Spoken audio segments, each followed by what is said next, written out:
Hi, my name is Sam. I'm the owner of Professional Fleet. And today I'm going to talk to you guys about how to do a used car inspection.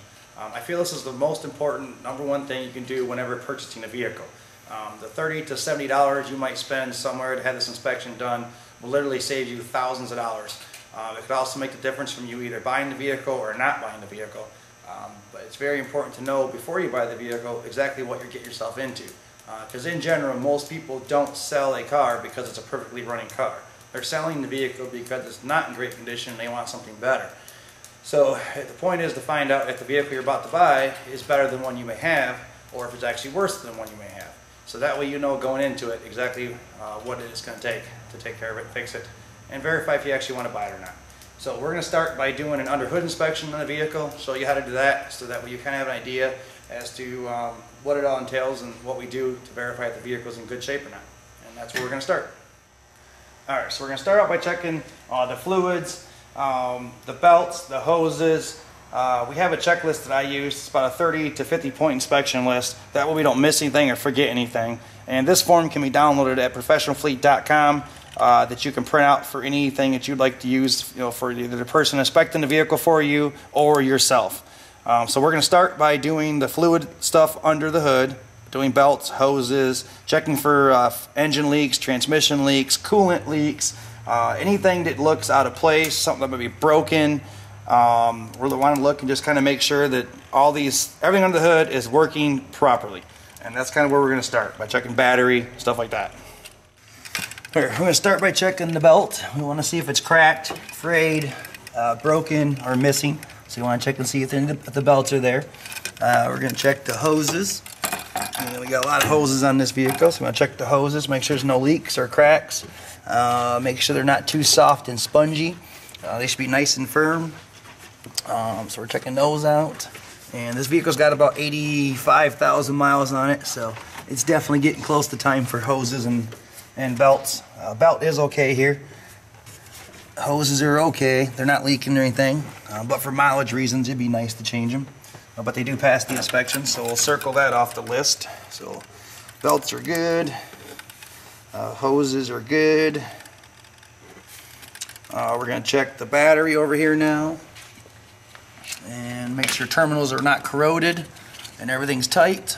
Cables are good, terminals look good, battery looks in good shape. There's not a bunch of corrosion or battery acid spilling out of it, so we look good there. We're going to do a quick battery check. Battery should be tested somewhere around 500 to 600 cranking amps is the average battery. So you want the battery to test out at least around 500 to 600 cranking amps. So that's what we're looking for. Make sure it passes 500 to 600 cranking amps. And this battery actually fails. So this vehicle does need a battery. Alright, so the battery checked. So battery is bad. And we're going to check that off as being bad and 350 cranking amps.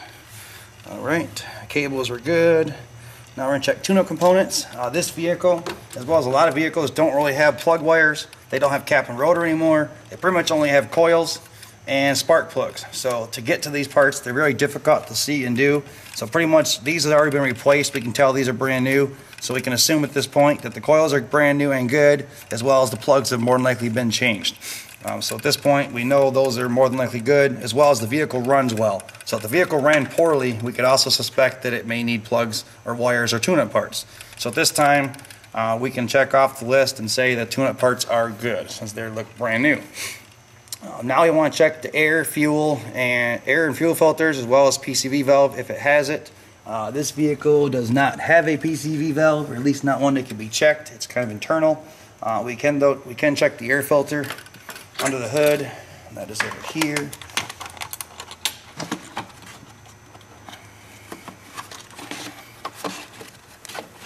And she looks to be in pretty good shape. So air filter is a go. We just don't want a lot of dirt and debris and dust or leaves in there, and want it to be nice and white or yellow in color, whichever the filter is. And that all looks good. So, filter is good for now. We'll leave that be. Air filter is good. Alright, next we're going to check is the oil. What we're looking for is make sure the oil is topped off on the indicator mark.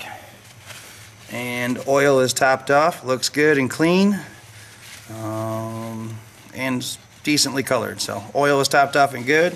That passes our test. Alright, so we check that off the list. Alright, next we want to check is our headlights. So we're going to turn our headlights on. Let's make sure headlights work. And both headlights are on. And we're just going to make sure our brights come on as well. So headlights are good.